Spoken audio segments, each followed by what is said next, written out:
आप फिर से अभी इस सप्ताह में जाने वाले हैं गुजरात।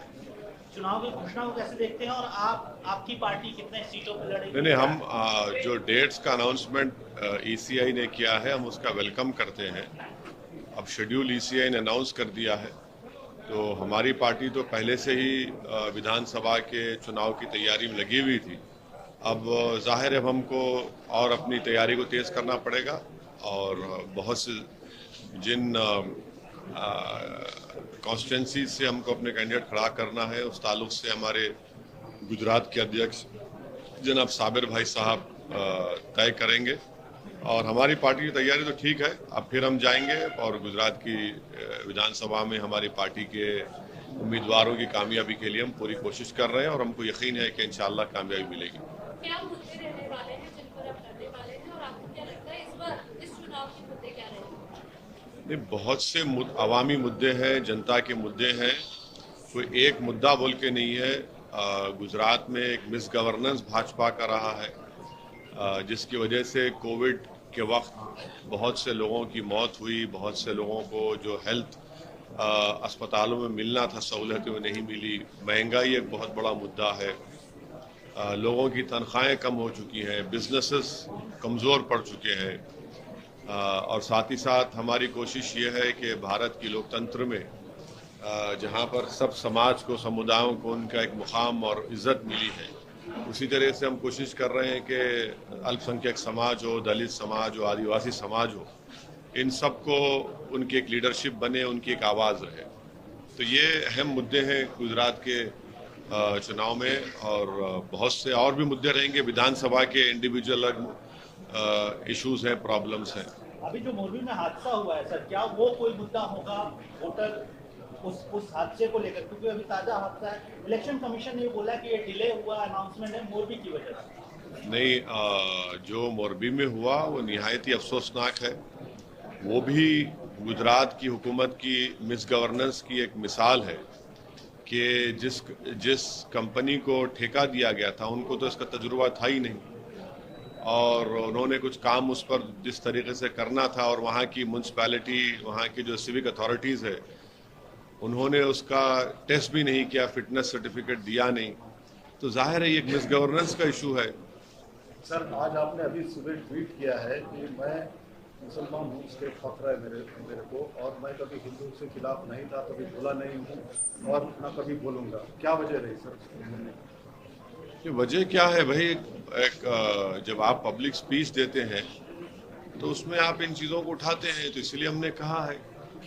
चुनाव आयोग जो घोषणा है, ये जो चुनाव की तारीखों की हुई है, उस पर कांग्रेस ने सीधे सीधे नहीं लेकिन इशारों में उनकी निष्पक्षता पर, चुनाव आयोग की निष्पक्षता पर सवाल खड़े किए हैं। आप भी एक पार्टी के प्रमुख हैं, आपको क्या क्या लगता है इसके ऊपर? देखिए, चुनाव आयोग ने जो डेट्स दी हैं हम उसका वेलकम करते हैं, और हमारी पूरी कोशिश यही होगी कि ये विधानसभा के चुनाव पुरअमन रहे, अच्छे तरीके से हो जाएं, और जनता को, गुजरात की, उनका पूरा मौका मिले, फ्री एंड फेयर इलेक्शन हो, हम उसकी उम्मीद करते हैं, और ये इलेक्शन कमीशन इसको कराना भी चाहिए।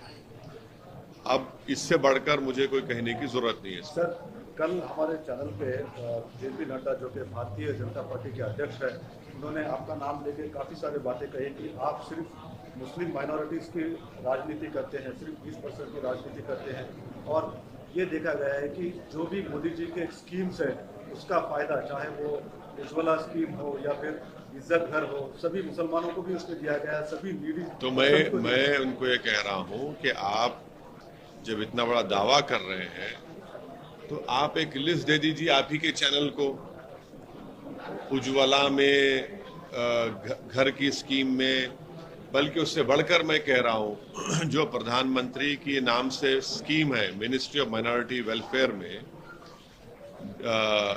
जिसको MSDP का प्रोग्राम कहा जाता है, उत्तर प्रदेश में आपने मुस्लिम कॉन्सेंट्रेशन डिस्ट्रिक्ट्स में, ताल्लुकात में, जहाँ पर जो पैसे दिए गए हैं, कितना पैसा खर्चा हुआ है, प्रधानमंत्री आवास योजना में कितने अल्पसंख्यक समाज को घर मिले, वो आपको दे दे लिस्ट, ओवैसी को छोड़ दें और वो ये देश को बता दें कि उनके एमपी ने दिल्ली में एक भाषण देकर कहा कि मुसलमानों का इकोनॉमिक बॉयकॉट होना चाहिए।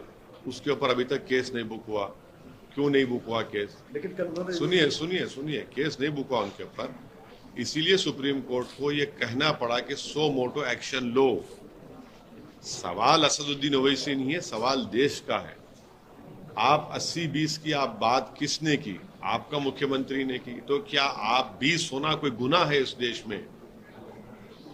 ये तो भाजपा को बताना चाहिए। 20 होना कोई गुनाह है क्या? कोई गुनाह नहीं, कोई गुनाह तो नहीं है ना। मैं तो एक देश का इज्जतदार शहरी हूं।